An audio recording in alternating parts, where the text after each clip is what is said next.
Well, Holly, canning is a form of a science, and shortcuts should not be taken. Otherwise, it can be dangerous. So we're going to talk about some canning safety protocols. Right. So one thing I want to mention is that a lot of people have these instant cookers, Instant Pot, whatever variation you may have. You cannot, which is considered a pressure cooker, you cannot can in those electric instant cookers. You cannot can safely in those. So if you think, oh, it's an instant cooker, which means that it could become or it's a pressure cooker, which means that it become a pressure canner. That is not true.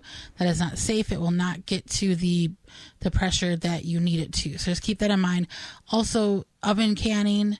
What if people did that last year and they didn't realize they just should discard all that material that they've canned? I would. Okay. Because I don't trust that it's not going to get up to the correct pressure to safely preserve that food. Also, oven canning, not safe either. Doesn't get the pressure, etc. So safe canning includes a certified pressure canner, like a real pressure canner, or something that you're doing a boiling water bath, hot water bath, where whenever you put the items in there, there's about 2 inches of water above the jar. So you don't necessarily need to buy a big canner, but if you have a large stock pot that's deep enough, you can use that as well. So just keep that in mind. You want to think about what you're canning in. Second of all, you want to use mason jars. You don't want to use your old mayonnaise. I don't think mayonnaise comes in an actual jar anymore anyway, but you might have some that you have saved or whatever. Just because a canning lid fits on there, it's not safe. Also, those jars cannot necessarily keep up to the hot water temperatures, so then you might end up just breaking them, and then everything you've put in that jar is wasted. So why go through that work? Also checking the lids, the actual glass rim of it, to make sure there's no chips, to make sure the seal will adhere correctly from the lid to the jar. And we're talking about the metal with the rubber gasket. We're not talking about the reusable lids. We've never experienced those. We've never done those. Right. We've only done with the one-time and throw away ones that go. There's nothing wrong with using those reusable 2-piece canning lids. You still use the metal ring, right? But we're talking about the plastic ones with the rubber gasket that you replace the gasket but keep. Yeah. And that's up to you. So, well, would you recommend, if somebody's serious about canning, would you recommend them actually going out and investing in the proper pressure canner, the proper water bath canner, proper jars, rather than try to mosh podge this all together or trying to? It depends. Like if you say you want to do a lot of pressure canning, but you don't want to do a lot of hot water bath canning, you can use your pressure canner as a water bath. As a water bath. So it really depends. I mean, you just don't close the lid as tight. You just put the lid on top. But it's kind of like being a mechanic. If you're going to do a mechanic job where you want to have all the sockets and all the wrenches, you don't want to try to play vice grips and crescent wrench and try to make things work where it's not really designed. I would definitely recommend getting the proper pressure canner. If you want a water bath. That's going to be an investment, right? For sure, at least around $100.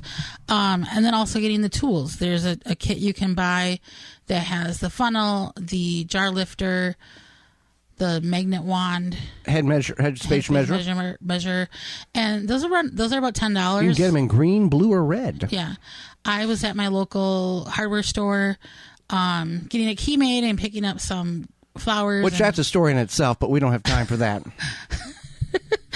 That is a story in itself. But anyway, and I wandered on the canning aisle because I wanted to see how much that kit was, retail price. So our flagship station is in Wisconsin, southeastern Wisconsin. So it's $10. You might be able to find it cheaper online. You might be able to find it cheaper.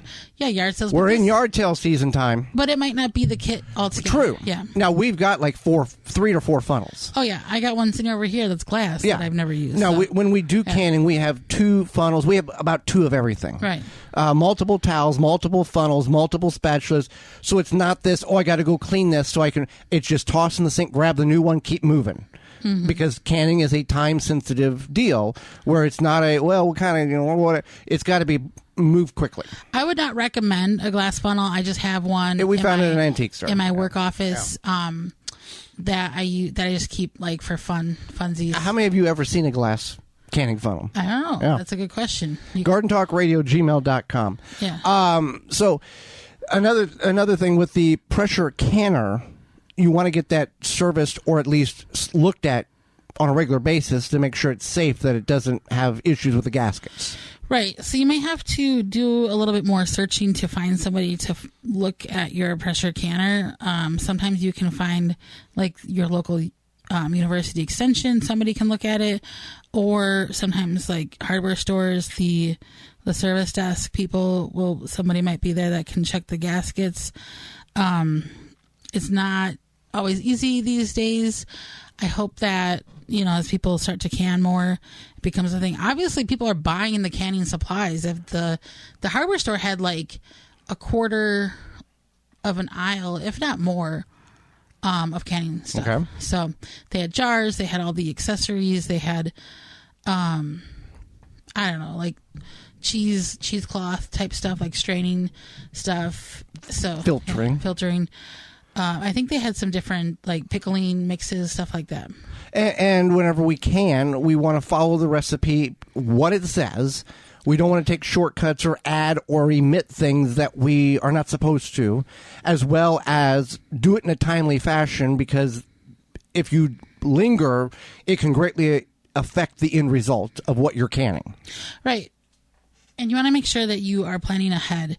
So read your recipe ahead of time. Make sure you have everything you need, that you have it on hand. So if it says that you need bottled lemon juice, and that expires. Right, and that expires, or a certain type of vinegar, make sure it's usually white vinegar that you need, but just make sure that you have vinegar, you have enough vinegar, because I know like we buy the vinegar by the gallon, and we might think that we have an extra gallon somewhere, and then we don't, and then we have like... Get your case of Pomona Universal Pectin, so it's ready to go.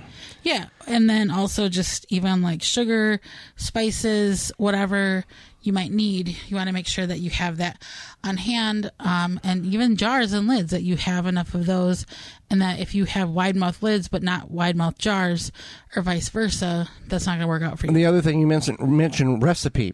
Find the recipe that is safe, and how do we know that? So you want to use a smart resource. You want to make sure the recipes from within like the last 10 to 15 years, and you can use resources like Ball Canning, and then also your local university extension, the National Center for Home Food Preservation. I'm trying to think. Better Home and Garden. Better Home and Gardens. There's a website called SB Canning, like Santa Barbara Canning, and she is a master canner of Santa Barbara, and she posted a lot of recipes. I also have found ones from Taste of Home. Okay.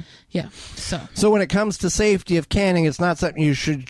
Don't be afraid of it, but follow the directions, and there's plenty of recipes and reputable sources online. You can go to our parent website, the WisconsinVegetableGardener.com, upper right corner, type in Canning What You Grow. We have 46 in-depth how-to canning videos from our kitchen, from pickled Swiss chard stems to tomato sauce and everything in between. Well, another thing in which we all need to do is keep the dirt out of our home, shed, barn, cabin, and we can do that with Scrusher, which is made in America.